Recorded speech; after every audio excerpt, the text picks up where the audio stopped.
with Now, traditionally, the so-called Gang of Eight is notified before major U.S. military operations, but that didn't happen here.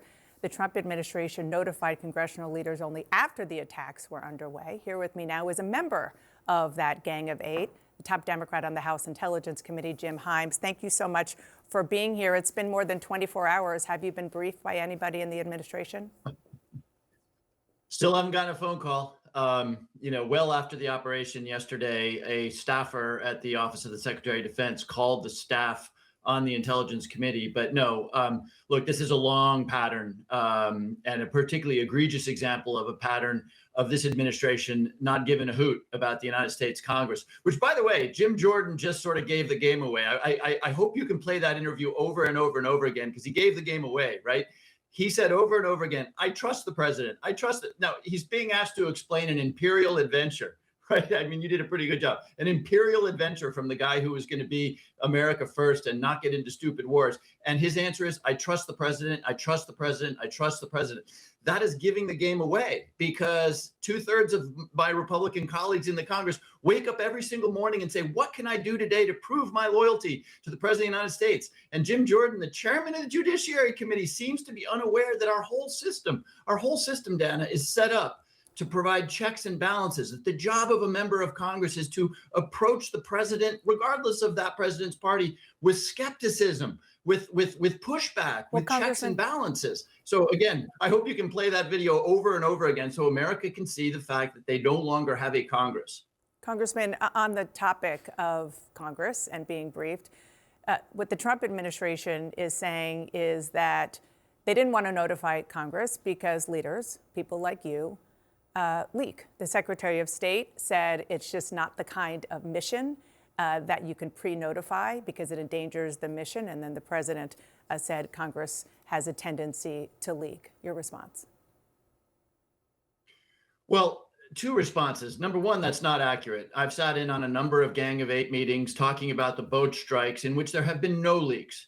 So number one, that's not accurate. Now, when you brief all 535 members of Congress, there's a higher probability that there could be a leak. But again, I'm a member of the Gang of Eight, and I have yet to get a phone call from anybody in the administration, right? I talked to Hakeem Jeffries, the Democratic leader, yesterday. He got no phone call even after the event. If this were an administration serious about abiding by the law, and that's the second point that's really important here, whether you think Congress leaks or not, the law says you must brief the Congress. So this is just yet another example of absolute lawlessness on the part of this administration, and they get away with it because of what Jim Jordan just told you. I trust the president. I'm not interested in acting as a check or a balance on this, imperial exercise of presidential might. Let's look ahead. You said removing a leader, however brutal, without a next day plan is, quote, dangerous and irresponsible. We can talk about the effective plan if there is one. We don't know, but Maduro is gone. What do you think should happen right now to prevent chaos in Venezuela?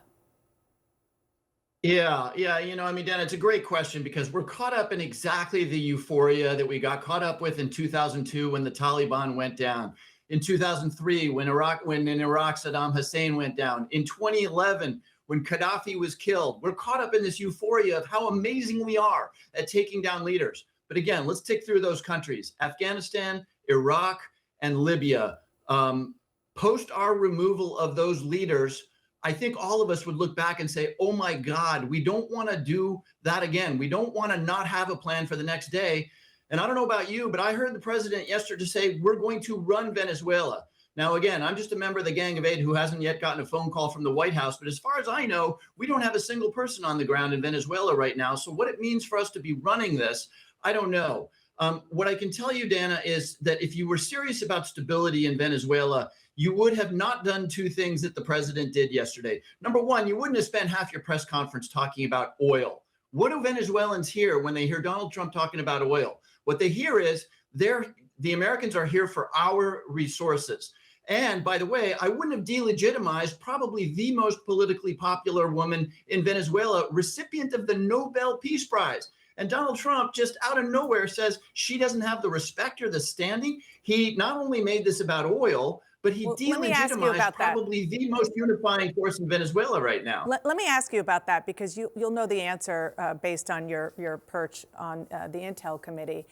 What I have heard about the sort of dynamic there, that potentially what the president was saying about Machado, who won the Peace Prize, is that it's about the Venezuelan military. And the Venezuelan military is so powerful that the elected official, not the dictator like we saw Maduro, but the elected official has to have the backing of the military, and perhaps Machado or even another candidate who came after her, effectively won in 2024, Edmundo Gonzalez, don't have that.